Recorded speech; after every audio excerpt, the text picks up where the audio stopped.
castelo forte é o nosso Deus, escudo e boa espada. Bom dia, com alegria a gente chega até na tua casa nessa manhã para mais esse culto de maneira eletrônica, vamos dizer assim, de maneira online, ligados pela presença do Espírito Santo. Nós somos um corpo, nós somos uma família. A família da fé, a família de Jesus.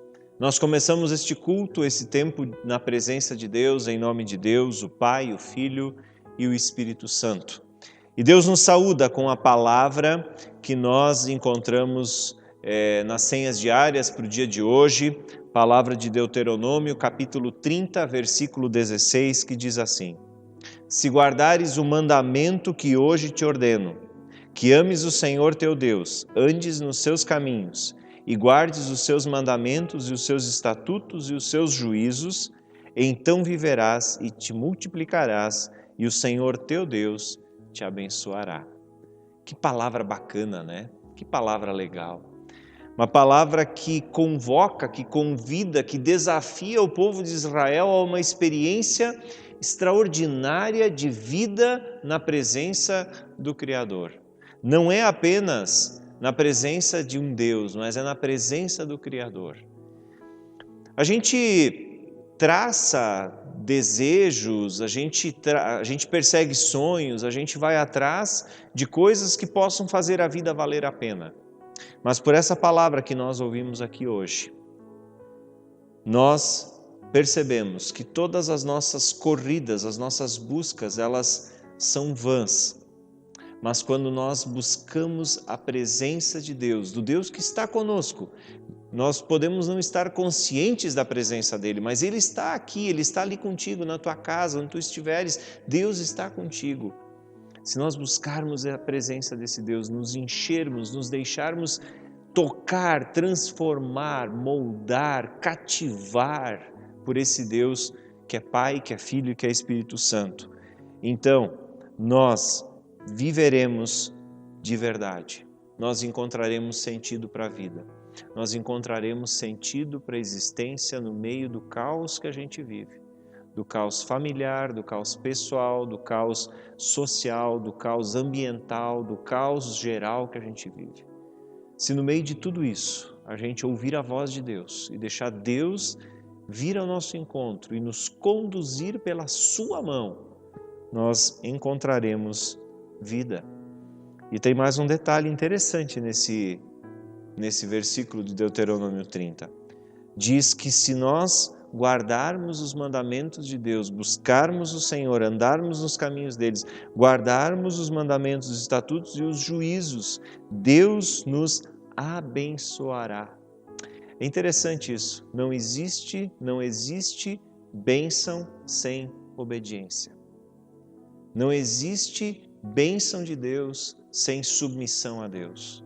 Não existe bênção de Deus sem submissão a Deus. Queridos, e isso é um mistério profundo. Isso é algo que nós precisaríamos ter uma hora ou mais para conversarmos sobre isso. Mas a bênção de Deus tem a ver com a obediência. Deus pode nos abençoar sem sermos obedientes? Pode. É verdade. Mas Ele deseja nos abençoar quando vivemos em obediência aos seus mandamentos. Por exemplo, quando nós seguimos o mandamento que diz: não dirás falso testemunho. Falar a verdade traz bênção. Por quê? Porque quem fala a verdade não precisa inventar mais uma mentira para cobrir a mentira anterior. Consegue olhar nos olhos das pessoas, é digno da confiança das pessoas e por aí vai. Obediência gera bênção. Com essa palavra, Deus nos saúda nessa manhã para esse tempo de culto. E eu te convido a uma palavra de oração. Senhor, nós agora queremos ouvir a Tua palavra. Fala a nós, aquieta nosso coração, aquieta a nossa vida, Senhor, aquieta a nossa alma, para que possamos entender e compreender o que Tu nos queres dizer. Senhor, faz de nós bons ouvintes e dá-nos, Senhor, a tua palavra como alimento para a nossa alma, para a nossa vida. No nome de Jesus é que nós oramos. Amém. Nós começamos na manhã de hoje, nesse culto, uma nova série. Você viu aí projetado no início do culto o convite, né, para nos acompanhar nessa nova série. E essa nova série tem como título Escolhas que Fazem Diferença. Existem escolhas que fazem diferença? Será que existem escolhas que podem fazer diferença para toda a nossa vida, para toda a nossa história? Certamente existem escolhas que fazem diferença. Por exemplo, a escolha de casar ou não. Se tu decides, se tu escolhes não casar, tu vai ser solteiro a vida toda e isso vai ter consequências, né? A tua velhice será sozinha e talvez terás que ser cuidado pelos teus sobrinhos quando fores velho e assim por diante. Uma outra escolha que faz diferença é a escolha de ter ou não filhos. Ter filhos tem as suas consequências, não ter seus filhos também tem suas consequências. Por isso as escolhas que a gente faz, elas fazem diferença na vida da gente. Ainda a escolha profissional e o desempenho dessa profissão também fazem diferença. Eu posso ser formado na área B e trabalhar na área C. Quantos são os formados numa formação, que tem uma formação profissional específica e acabam trabalhando em outra área, né? Então, a escolha que eu fiz, eu escolhi me formar em uma área e posso escolher outra para a minha vida. Isso vai ter consequências também e por aí vai. E agora em tempos, né, como a gente vive de um discurso de isolamento social, faz uma grande diferença se eu escolho uma casa ou um apartamento. Com crianças pequenas num apartamento, eu imagino que deva ser um negócio assim, tipo enlouquecedor, né?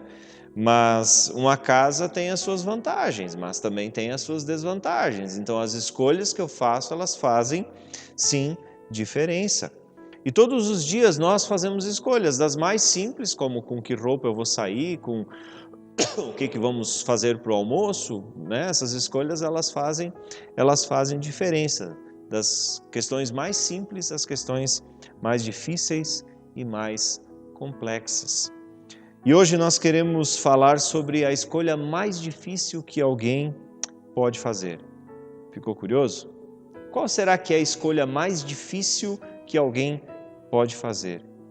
Então, se tu ficou curioso, quero te convidar a deixar o texto bíblico falar ao nosso coração nesse momento.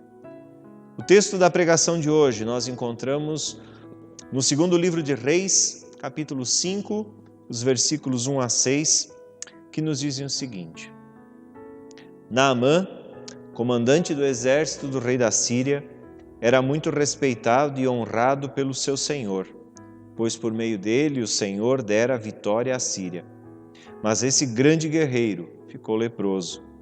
Ora, tropas da Síria haviam atacado Israel e levado cativa uma menina que passou a servir a mulher de Naamã. Um dia, ela disse à sua senhora, a menina disse à sua senhora: se o meu senhor procurasse o profeta que está em Samaria, ele o curaria da lepra. Naamã foi contar ao seu senhor o que a menina israelita dissera. O rei da Síria respondeu: vá, eu lhe darei uma carta que você entregará ao rei de Israel. Então Naamã partiu, levando consigo 350 quilos de prata, 72 quilos de ouro e 10 mudas de roupas finas. A carta que levou ao rei de Israel dizia: junto com esta carta, estou te enviando meu oficial, Naamã, para que o cures da lepra. Esse é o texto, queridos, de 2 Reis 5, os versículos 1 até 6, texto esse que você pôde acompanhar aí na leitura. A primeira questão que nós precisamos perceber aqui, queridos, é que essa situação se passa num momento muito crítico da vida do povo de Israel, do povo de Deus. Um momento muito crítico. Eles estavam numa situação de escravos, numa situação de vencidos, de povo que perdeu a sua importância por conta das invasões babilônicas, depois a invasão síria e assim por diante. No meio de tudo isso, o povo estava desmotivado, o povo estava com seu templo derrubado, o povo estava sem seu local de culto, as autoridades, as pessoas influentes haviam sido levadas embora e a situação era caótica. E no meio de tudo isso, uma menina de uma família israelita foi levada da sua terra, do seu país, da sua família, da sua cultura, da sua sociedade. Ela foi tirada desse contexto, foi arrancada, digamos assim, da sua família, da sua realidade e foi levada para dentro da família de Naamã. Ela foi levada quase que como um espólio de guerra, quase que como um troféu de guerra, coisa assim. Que idade tinha essa menina? A Bíblia não nos fala, a gente não sabe que idade ela tinha. A gente só sabe apenas uma coisa, que ela era uma menina e que ela estava a serviço da esposa de Naamã. O que essas meninas faziam? Essas meninas elas eram uma espécie de faz-tudo. Elas faziam companhia, elas ajudavam nas coisas da casa, elas, enfim, estavam ali para servir alguém, para servir a esposa de Naamã. A gente não sabe também se essa menina sofreu algum tipo de maltrato ou não, a Bíblia também não fala sobre isso, né? A Bíblia não fala nada sobre isso, apenas diz que essa menina foi levada para servir na casa do Naamã. Ela tem os seus laços sociais e familiares rompidos. E essa menina, naturalmente, né, tinha muitos motivos para desejar a vingança ou ao menos o mal do seu carrasco, do Naamã. Ela tinha todos os motivos. Imagina, se coloca na situação dela. No fundo, poderia ter um sentimento de vingança, o desejo de fazer com que esse cara pagasse pelo mal que fez. Mas quando a menina sabe que o seu patrão, que o seu chefe está doente, ela tem uma reação muito diferente daquela que é esperada da raivosa e doentia sociedade brasileira. Ela não ataca. Você já percebeu que nós vivemos numa realidade onde as pessoas estão constantemente se atacando? Nas questões políticas, existe uma polarização, direita, esquerda, se atacam, se maltratam, se xingam e as coisas vão para dentro das redes sociais e descaradamente se fala, se trucida um ao outro lá dentro. Na nossa cabeça, moldada nessa cultura brasileira, talvez a gente ia dizer assim, eu quero mais é que o Naamã morra de uma vez, olha o que ele fez. Nós vivemos numa cultura que desejaria o mal do Naamã. Nós vivemos numa realidade em que a gente desejaria que o Naamã pelo menos pagasse pelo que fez.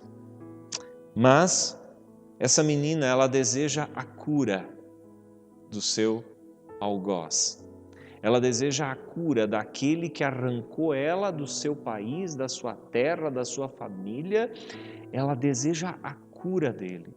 Ela deseja o bem dele, porque a partir do momento que Naamã estivesse bem, também a esposa de Naamã estaria bem, os filhos de Naamã estariam bem e toda a família estaria bem.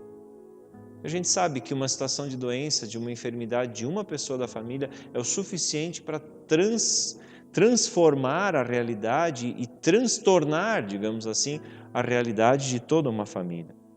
Mas essa menina, que a gente não sabe nem o nome, que somente sabemos que ela fora levada de Israel para ser serva da esposa de Naamã, ela faz a escolha mais difícil. Em outras palavras, ela faz a escolha de amar o seu algoz. E a pergunta que fica é, como isso é possível. Qual é o segredo dessa menina? O que fez com que ela pudesse escolher amar o seu algoz? Amar aquele que arrancou ela do seu país, que arrancou ela da sua família e trouxe ela para dentro de um contexto estranho, um contexto absolutamente diferente do de Israel, onde havia deuses estranhos, onde a cultura era estranha. Uma menina indefesa, longe dos seus pais. O que fez com que essa menina, apesar de tudo que aconteceu, desejasse o bem do seu algoz? O segredo está no fato de que essa menina ainda preserva a sua fé no Deus verdadeiro, no Deus de Israel, no Deus Pai, Filho e Espírito Santo. Ela ainda preserva a fé. Ela sabe a quem ela pertence, ela sabe quem Deus é, ela sabe quais os princípios de Deus para a sua vida, ela sabe exatamente quem ela é para Deus. A fé mantém ela saudável e com condições de amar até mesmo quem lhe roubou a vida. Esse é o segredo dela. A escolha mais difícil é amar quem nos fez mal. E essa menina fez mal. Fez a boa escolha, melhor dizendo, amou aquele que lhe fez mal. A fé mantém saudável. A fé nos convence do amor de Deus, nos convence do amor do Criador. Mesmo naquela situação, ela sabia que Deus não havia abandonado ela. O povo de Israel estava passando por momentos dificílimos. Mesmo assim, ela não se sente abandonada por Deus. Nesse sentido, ela se sentia muito amada, cuidada, protegida, amparada, carregada por Deus, apesar das circunstâncias. Queridos, a espiritualidade cristã, ela tem como fundamento, como premissa, a certeza de que cada ser humano é amado por Deus e é precioso aos olhos do Criador. Esse é o fundamento da nossa fé. É essa a premissa sobre a qual a fé cristã está construída. E isso faz que nós olhemos para o outro não como um alvo a ser atacado, mas como alguém a ser amado. Porque se Deus amou Naamã, pensava a menina, eu não posso odiá-lo. Se Deus ama Naamã, eu não posso odiá-lo. Se Deus ama o meu oponente, eu não posso odiá-lo. E aí, queridos, eu fico estarrecido quando, por exemplo, eu vejo que nos meios de comunicação, nas mídias, cristãos atacam pessoas que pensam diferentes deles. Cristão não pode atacar quem pensa diferente. Cristão não pode atacar quem faz escolhas diferentes, seja na área da política, seja escolhas na área da sexualidade, sejam escolhas na área do esporte. Cristão verdadeiro, quem verdadeiramente vive na presença e com a presença do Deus Pai, Filho e Espírito Santo, não pode atacar. Tu não precisa concordar com a escolha que o outro fez. Não precisa dizer isso está certo. Tu não precisa concordar, mas tu não pode atacar. Tu não pode atacar. Por quê? Porque Deus ama o teu oponente. Deus ama quem fez uma escolha diferente da tua. Deus ama quem fez uma escolha na área política diferente da tua. Deus ama quem fez uma escolha na área da sexualidade diferente da tua. Deus ama. O princípio, a premissa da espiritualidade cristã verdadeira é o amor ao próximo. É o amor. Não como simplesmente amar, mas é um amar porque Deus amou primeiro. Deus ama o perdido, Deus ama aquele que pensa diferente, Deus ama a ti, Deus ama a mim, Deus ama a cada um de nós. Deus ama tanto que em Jesus Ele veio ao mundo para revelar o amor em sua máxima potência, na sua plenitude. Porque em Jesus nós somos amados, queridos. Nós não podemos jamais desejar que o outro vá mal. Porque Jesus nos ama a ponto de dar a sua vida na cruz. E se eu estou consciente e vivo a partir dessa verdade, a minha escolha vai ser amar, mesmo que isso pareça muito difícil. O ser humano ele tem duas formas de amar. A natural, que é muito fácil de entender. A gente ama quem nos ama, a gente ama quem é nosso amigo, a gente ama quem está sempre conosco, a gente ama os nossos filhos, a gente ama aqueles que nos ajudam, nós amamos o nosso cônjuge. Tudo isso é um amor natural, que brota naturalmente. Agora, o amor de Deus por nós nos enche de uma capacidade de amar extraordinária, que é a capacidade de amar filhos, cônjuge, amigo, colega de trabalho, quem está sempre conosco, quem nos ajuda, quem nos apoia, mas, acima de tudo, a capacidade de amar aquele que é a nossa pedra no sapato. Amar aquele que a gente diz assim, Senhor, eu preciso da tua força para amar aquele cara. Deus nos ama tanto e Deus nos convence do seu amor. Quando nós olhamos para Jesus, nós somos convencidos do amor de Deus de tal forma que nós não temos como não amar. Essa menina viveu no Antigo Testamento.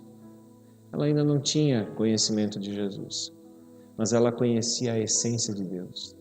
E a essência de Deus é o amor. O amor de Deus pelo Naamã. Naamã não conhecia Deus. Naamã fez o que fez porque ele não conhecia Deus. Porque se Naamã talvez conhecesse a Deus, ele não teria raptado uma menina da sua família e trazida para cuidar para ser serva da sua esposa. Ele não teria feito isso. As pessoas fazem escolhas equivocadas na sua vida porque ignoram o amor de Deus por elas. Porque ignoram que Deus tem um plano de amor, porque ignoram que Deus deseja o bem de cada ser humano. Por isso as pessoas fazem escolhas erradas. Mas a partir do momento que eu entendo que eu sou amado, que eu entendo que Deus me ama, mesmo que eu não mereça, mesmo que eu não seja digno do amor, mas mesmo assim Ele me ama, daí sim, aí eu vou conseguir olhar para o meu oponente com outros olhos. E como eu falei, eu não vou precisar concordar com ele, mas eu vou amá-lo e respeitá-lo. Eu vou olhar com misericórdia. Eu vou olhar com misericórdia. Porque Jesus Cristo nos amou, podemos e conseguimos amar verdadeiramente aquele que nos fez mal, que nos machucou, que nos feriu, que arrancou um pedaço de nós. Como isso é possível? Porque em Jesus Cristo, isso é possível porque em Jesus Cristo nós somos confrontados em primeiro lugar com o nosso não merecimento do seu amor. Olha, enquanto eu meditava sobre a história do Naamã e dessa menina, eu fiquei pensando em mim. Quais os motivos que Deus tem para amar a mim? Muito poucos. Muito poucos. Quais os motivos que Deus tem para amar a mim? Mas tu é pastor, isso não quer dizer nada, eu continuo sendo ser humano. Olhando para a minha vida, eu não vejo muitos motivos para Deus me amar. Minha vida é cheia de deslizes também, é cheia de falhas, cheia de erros. Pastor, é verdade? É verdade. Qualquer ser humano não é digno do merecimento do amor de Deus, mas mesmo assim Deus nos escolheu. Deus nos escolheu amar porque somos preciosos aos seus olhos. E em segundo lugar, quando nós sabemos e sentimos que somos amados por Deus, nós vamos entender e perceber que o outro somente é do jeito que é porque ele não conhece a fonte do amor e não se sente amado. Ninguém consegue dar aquilo que não recebeu. Tu já tentou amar alguém que nunca se sentiu amado? Tu já tentou amar alguém, demonstrar carinho com quem nunca recebeu carinho, só pancada? Tu já tentou fazer esse exercício? É difícil. Por quê? Porque a gente só consegue passar aquilo que a gente recebeu. E eu posso talvez dizer, mas pastor, eu não fui amado pelos meus pais. Mas se tu te sente amado por Deus, isso muda a tua maneira de se relacionar com as outras pessoas. E talvez aquela pessoa agressiva morra na presença de Jesus e nasça uma pessoa que sabe amar, que sabe demonstrar amor, que sabe viver a experiência da menina serva da esposa de Naamã, de não desejar o mal. Ela fez a escolha mais difícil, que é amar quem lhe fez mal. E isso só é possível na presença de Deus, que nos enche do seu amor. Sabe, a gente, quando entende o amor de Deus, quando a gente entende a misericórdia, a graça, a bondade de Deus, o amor não merecido de Deus por mim, a gente vai entender que aquele que me feriu, que aquele que falou mal de mim, que aquele que puxou o tapete lá na empresa para que eu me desse mal, a gente vai entender que o nosso cônjuge estressado, a gente vai entender que a pessoa que me olhou de cara torta, a gente vai entender que aquele que me tratou com grossura, ele não é diferente de mim. Porque se eu não conhecesse o amor de Jesus, eu seria um monstro. E o amor de Jesus nos transforma em pessoas que podem e conseguem amar até mesmo aqueles que aos olhos humanos não são dignos do amor. Mas, sempre tem um mas, né? Na escola eu ficava indignado quando a professora dizia: a prova é fácil, mas para quem estudou. Sempre tem um mas. Mas ainda assim, apesar de saber tudo isso, apesar de poder sentir o amor de Deus, apesar de poder dizer, né, Deus me ama, ainda assim, amor é uma escolha. Amor é uma escolha. Essa menina, serva da esposa de Naamã, ela escolheu o caminho do amor. Porque ela podia ter pensado assim: se estivesse lá na presença do profeta, seria curado, mas que se vire, né? Que se vire. Às vezes a gente também, sendo cristão, a gente diz: dá licença, mas a justiça tem que ser feita, olho por olho, dente por dente. E a gente não faz a escolha do amor, mesmo sabendo de tudo isso que eu falei até agora. O amor é uma escolha. Amar quem nos faz mal, amar quem nos ataca, amar quem nos agride, amar quem nos machuca, amar quem não gosta da gente, amar as pessoas que são nossos oponentes, ainda assim é uma escolha. Por quê? Porque se eu entendo tudo isso, eu experimento o amor de Deus, eu experimento a graça, a misericórdia, o amor, o Deus que me acolhe, que me recebe, então eu vou estar diante da escolha: eu amo ou eu não amo? Amar não é fácil. Nós não podemos achar que essa menina, com muita facilidade, simplesmente aceitou tudo o que aconteceu com ela e disse: ai, que bom, estou aqui na casa do Amã, né, passando uma temporada no meio da cultura síria, vou conhecer como é que funciona esse povo, como é que é uma família síria. Não, essa menina teve verdadeiros duelos com ela própria, mas ainda assim o amor venceu. Sabe por quê? Porque ela entendeu, sentiu, viveu o amor de Deus por ela. E quando a gente experimenta isso, a gente vai desejar o amor para quem nos fez mal. Para quem nos faz bem, óbvio, mas especialmente para quem nos fez mal. Mas aí talvez tu estejas te perguntando aí na tua casa, na frente da tua tela: mas o amor não deseja justiça? É claro que o amor deseja justiça. Sim, o amor deseja justiça, mas o amor também entende que a retribuição do mal com o mal não é justiça. E que a justiça muitas vezes só acontece quando eu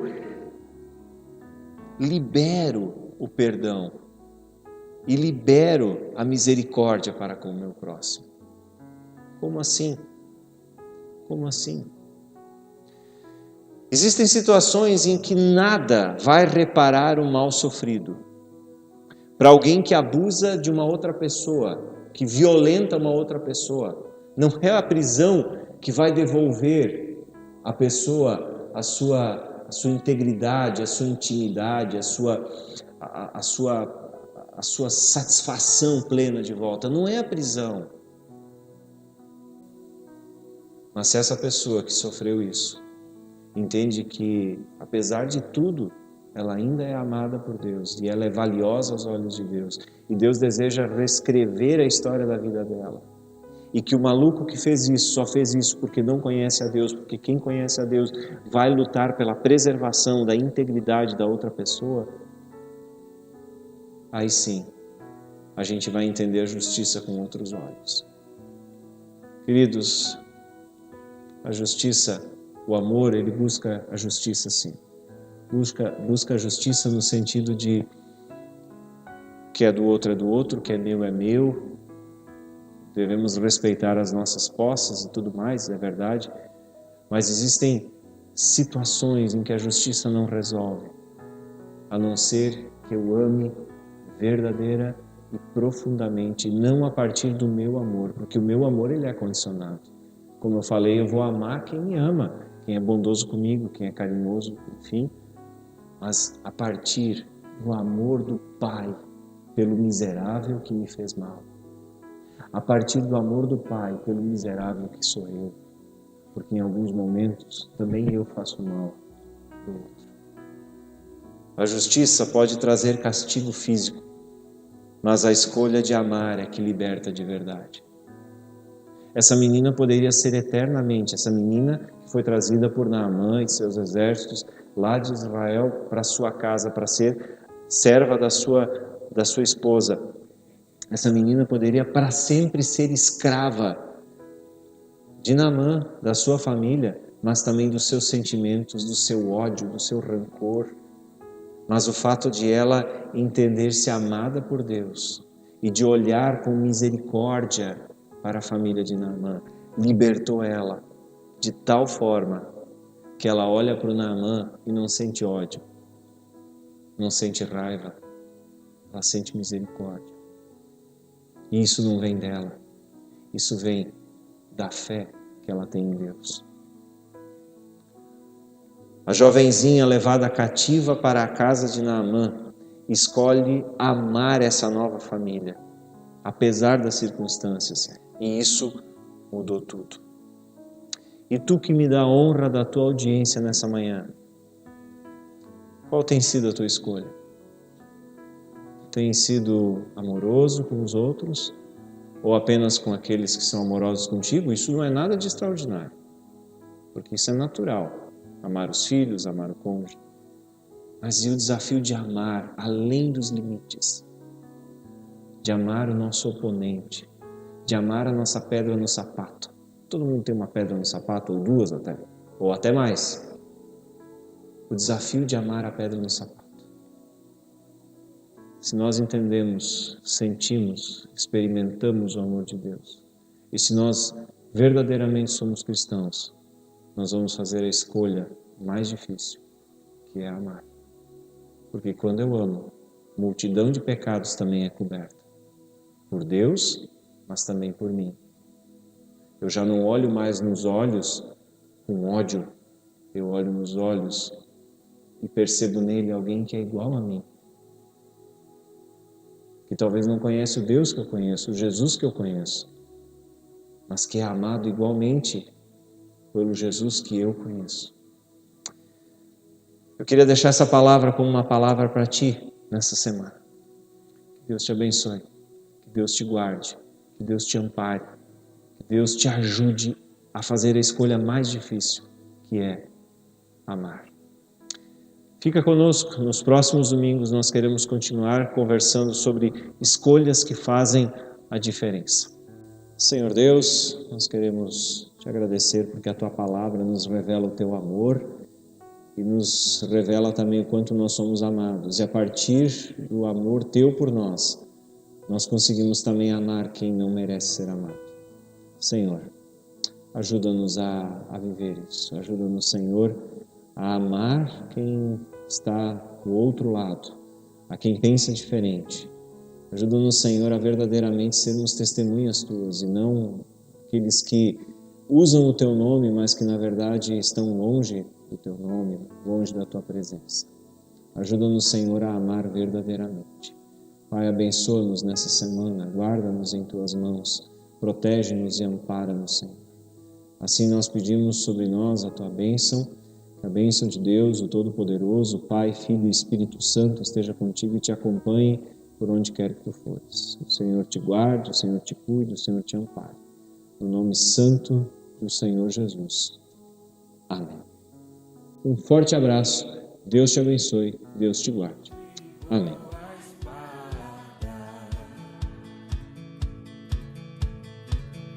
Com seu poder defende os seus,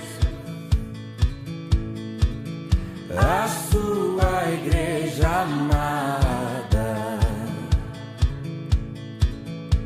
com força e com furor, nos prova o tentador, com artimanhas traz e astúcias infernais. Iguais não há